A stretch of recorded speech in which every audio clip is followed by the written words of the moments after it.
দাঁড়া শেফালি, কোথায় গিয়েছিলি? উত্তরপাড়া কণিকাদের বাড়িতে গিয়েছিলাম। এত দেরি করলি কেন ফিরতে? কত বেলা হয়ে গিয়েছে সে খেয়াল আছে? ভুল হয়ে গেছে মা। মাকে একটু রান্নার কাজে সাহায্যও তো করতে পারিস। আচ্ছা, চলো। আর আরেক শাহজাদি কোথায়? সেও তো বাড়িতে ফেরেনি। রোজিনা কণিকার ওখানে গল্প করতেছে। আসুক আজ বাড়িতে, তার গল্প করা আমি বের করছি। তুই রান্নাঘরে যা, ভাত বসিয়ে দিয়েছি, দেখ গিয়ে হয়েছে কিনা। যাচ্ছি। মা, ভাত হয়ে গিয়েছে, নামিয়ে ফেললাম। তা এটা আবার তোরে বলে দেওয়া লাগবে নাকি? নামিয়ে রাখ, আমি আসছি। এত দেরি করলি কেন? গল্প করতে করতে দেরি হয়ে গিয়েছে মা। গল্প করলে তো আর পেটে ভাত যাবে না, কাজ করা লাগে। আমি একা একা কিভাবে এত কিছু সামাল দিব? একটু সাহায্য করলেও তো পারিস নাকি? আচ্ছা, বলো কি করতে হবে? খাবার খেয়ে বাজার থেকে কিছু মাছ তরকারি কিনে নিয়ে আসবি। ঠিক আছে মা, এখন কি করব? গোয়াল ঘর থেকে গরুটাকে বের করে খড়ের পাল্লার সাথে বেঁধে দিয়ে আয়। আর দেখ শেফালির তরকারি রান্না শেষ হলো কিনা। আচ্ছা, দেখছি। মেয়ে দুটোকে নিয়ে আর পারলাম না। আমি একা মানুষ, কিভাবে সংসারের চারদিক সামলাবো? পুরুষ মানুষের কাজ কি আমি মেয়ে মানুষ হয়ে করতে পারি?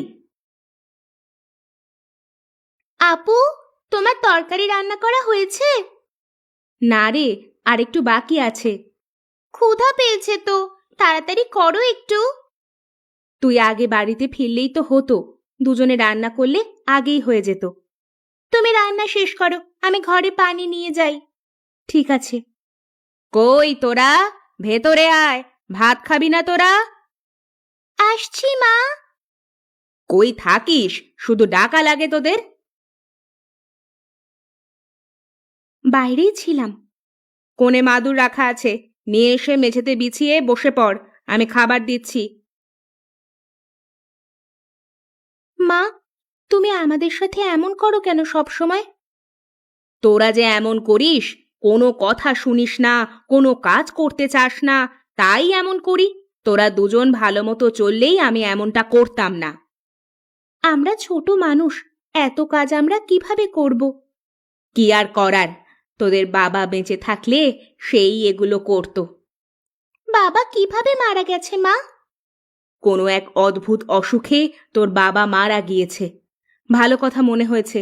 রোজিনা, খাওয়া শেষ করে গরুর দুধ নিয়ে বাজারে যাবি বিক্রি করতে। আচ্ছা মা। শেফালি, তুমি দুধ দোয়াবে। ঠিক আছে, আমাকে আরেকটু ভাত দাও তো। প্লেটটা এগিয়ে দে। তোমার দুধ দোয়ানো হলো? না, প্রায় হয়ে গেছে। আর কত সময় লাগবে তোমার? বাজারে যেতে তো দেরি হয়ে যাবে। দাঁড়া না একটু, কথা বলিস না। কথা বলতে গিয়ে বেশি নাড়াচাড়া হলে দুধ মাটিতে পড়ে যাবে। ঠিক আছে, তুমি তাড়াতাড়ি শেষ করো। বালতি ধর, দুধ দোয়ানো হয়ে গিয়েছে, আমি গরুটাকে কিছু খাবার দেই। আচ্ছা দাও। মা, মা, বাহিরে আসো। ডাকাডাকি করছিস কেন? কি মাছ নিয়ে আসবো? বড় মাছ তো অনেক খেলাম, আজকে ছোট মাছ নিয়ে আসিস।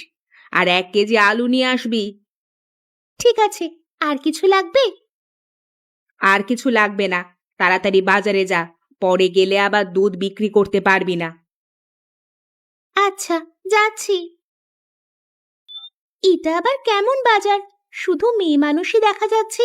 যেদিকে তাকাই সেদিকেই শুধু মেয়ে মানুষ, কোনো পুরুষ মানুষ তো দেখাই যাচ্ছে না। মা, বালতির দুধ তুমি নিয়ে এসেছো? হ্যাঁ দিদিমা। কত করে কেজি? 50 টাকা কেজি।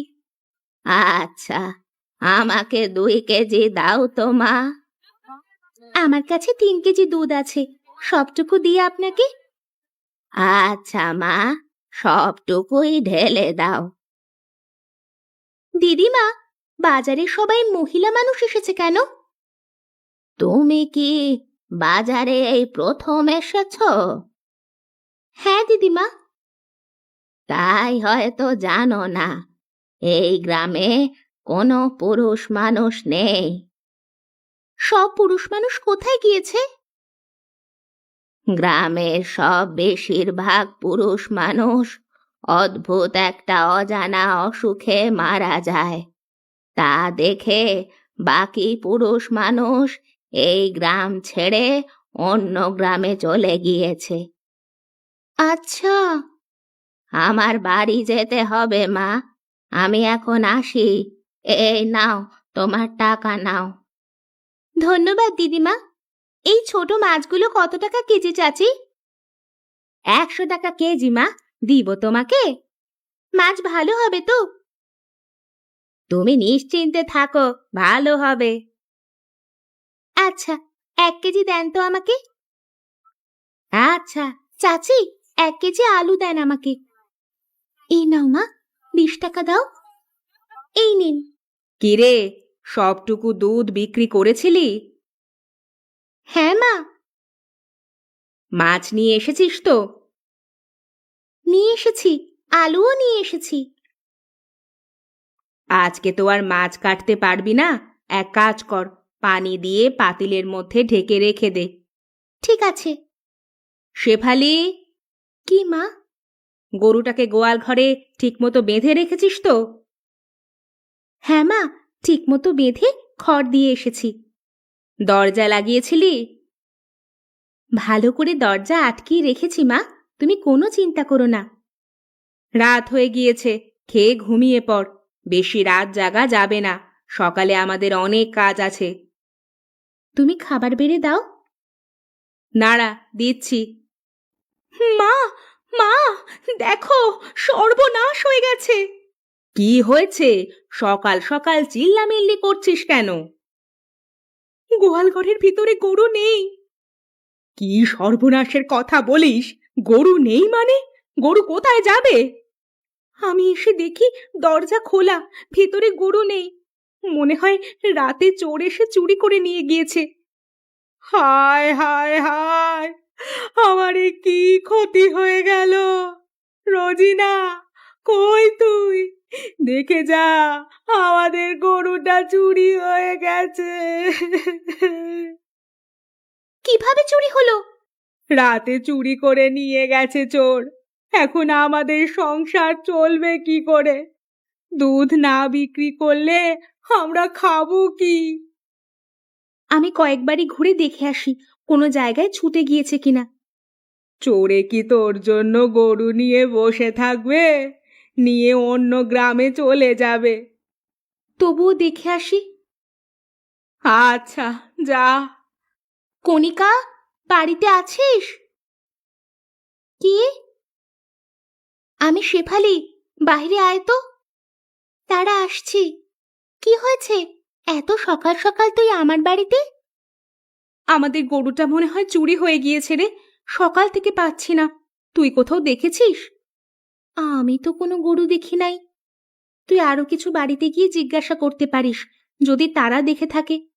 আচ্ছা, তুই থাক, আমি একটু সামনে গিয়ে জিজ্ঞেস করে দেখি। আচ্ছা, যা। চাচি, এখান দিয়ে কোনো গরু যেতে দেখেছেন? না মা, কোনো গরু আমি যেতে দেখিনি। কেন? আমাদের গরুটা চুরি হয়ে গিয়েছে, যদি নিয়ে যেতে দেখে থাকেন তাই জিজ্ঞেস করছিলাম। চুরি হয়ে গেলে আর যে খুঁজে পাবে না মা, কারণ চুরি করা সব গরু পাশের গ্রামে নিয়ে চলে যায়। খোঁজাখুঁজি বাদ দিয়ে বাড়ি ফিরে যাও। না পাওয়া গেলে খুঁজে আর তো লাভ নেই, বাড়িতে ফিরে যাই। সেটাই ভালো হবে। না মা, পেলাম না। চুরি হয়ে যাওয়া জিনিস কি আর পাওয়া যায় যে খুঁজে পাবি? পাশের বাড়ি চাচি বলল চুরি করা গরু পাশের গ্রামে নিয়ে চলে যায়। তাহলে তো সব আশা শেষ। এখন আমাদের কিভাবে চলবে? ভেঙে পড়ো না মা, কোনো একটা ব্যবস্থা ঠিক হয়ে যাবে। লাউয়ের মাচা দিলে কেমন হয় মা?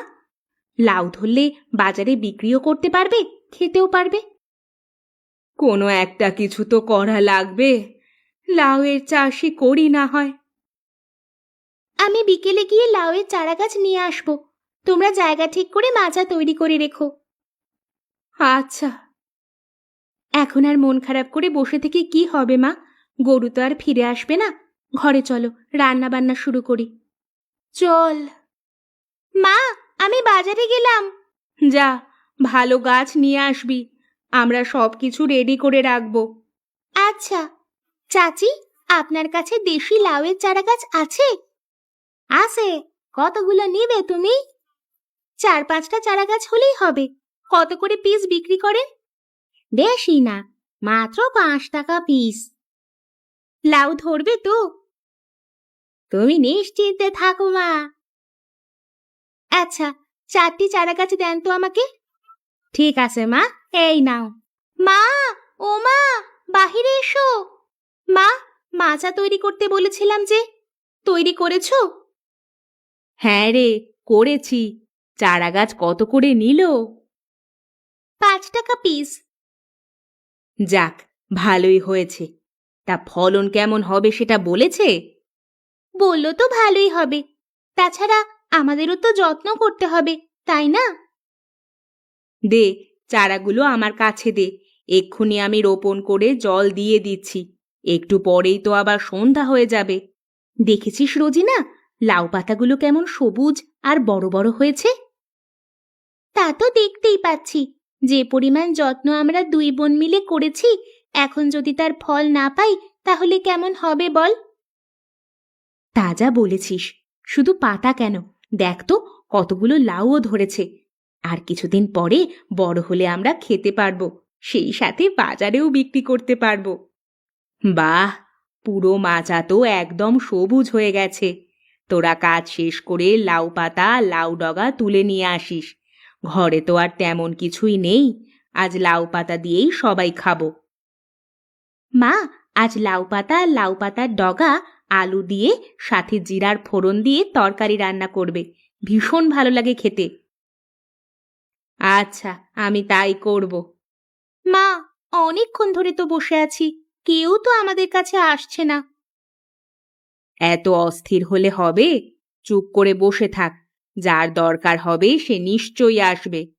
তা আপনার লাউ কত করে? 50 টাকা করে। আপনি কয়টা নেবেন? পাগল নাকি? লাউ আবার 50 টাকা করে হলো কবে থেকে? 20 টাকায় দেবেন? না, এই দামে দেয়া সম্ভব নয়। আচ্ছা, যাই তাহলে। তুমি বসে থাকো, দেখি কে কিনতে আসে তোমার কাছে এত দাম দিয়ে। মা, তুমি মনে হয় বেশি দাম চাইছো। 20 টাকা করেই ছেড়ে দাও। এমনিতেই তো কেউ কিনতে আসছে না। লাউ কত করে? 50 টাকা। আমরা পাইকারি দামে সবগুলো কিনে অন্য বাজারে বিক্রি করব। তুমি দাম সেভাবেই বলো। আচ্ছা, তাহলে 35 টাকা করে দিয়েন। এই নাও টাকা। যদি কিছু মনে না করেন, তাহলে আমি কি জানতে পারি আপনারা কোন বাজারে নিয়ে গিয়ে বিক্রি করবেন? কেন, তুমিও যাবে নাকি? আসলে খুচরো বিক্রি করতে হলে তো প্রতিদিন অল্প অল্প করে বাজারে লাউ নিয়ে আসতে হবে। টাকাও কম পাওয়া যাবে, পরিশ্রমও বেশি হবে। তাই যদি বলতেন যে আপনারা কোন বাজারে বিক্রি করেন, তাহলে খুব উপকার হতো। এই বাজার শহরের কাছাকাছি, কাঞ্চন ব্রিজের কাছে। তা তো এখান থেকে অনেক দূরে। তুমি এত দূরে যেতে পারবে? পারবো না কেন? তাছাড়া ওই বাজারে তো আর প্রতিদিন যাব না। সপ্তাহে 1 বা 2 দিন গেলেই হবে। আপনাদেরকে অসংখ্য ধন্যবাদ। আমার অনেক উপকার করলেন। ভাই, আমরা 3 জন যাব কাঞ্চন ব্রিজ। ভাড়া কত করে? হ্যাঁ, বস্তা তো আমারই। তা বস্তার ভাড়া কত করে চাইছেন? ভাই, আমাদের ওপর এত জুলুম করবেন না দয়া করে। আমাদের কাছে 120 টাকাই আছে। দয়া করে নিয়ে চলুন। বাহ, গরুটা তো দেখতে খুব মিষ্টি। আপনার পালিত গরু বুঝি? নিজের হাতেই পেলে পুষে বড় করেছি। অভাবে পড়ে বিক্রি করছি। তা না হলে আমি নিজেই রেখে দিতাম, কখনো বিক্রি করতাম না। তা আমি নিতে চাইলে কত রাখবেন দাম? একদম 25,000। 25,000 তো বড্ড বেশি হয়ে যায়। একটু দেখেন না, যদি আর একটু কমে পারেন। বললাম তো, আমার খুব শখের গরু এটা। আচ্ছা, 20,000 দিয়েন। আচ্ছা, এই নিন, 20,000ই আছে, গুনে নিন। এবার বুঝি আমাদের কষ্টের দিন শেষ হবে। এতদিন পরে হয়তো আবার আগের মতো করে চলতে পারবো। শেফালি, গরুটাকে খাবার দিয়েছিস? এইমাত্র দিয়ে আসলাম। কি রে রোজিনা, তুই আবার কি ভাবছিস? মা, আমি ভাবছি এত কষ্ট করে খেয়ে না খেয়ে এই যে গরুটা কিনলাম, আবার যদি চুরি হয়ে যায়। তুই ঠিক কথাই বলেছিস মা। এত কষ্ট করে কেনার পরে যদি আবার হারাই, তাহলে আমি সত্যিই পাগল হয়ে যাব। মা, ভেবো না, আমি কালকেই গোয়াল ঘরের একটা শক্তপোক্ত ব্যবস্থা করব। শুধু চোর কেন, চোরের 28 গোষ্ঠী এলেও গরুর সন্ধান পাবে না।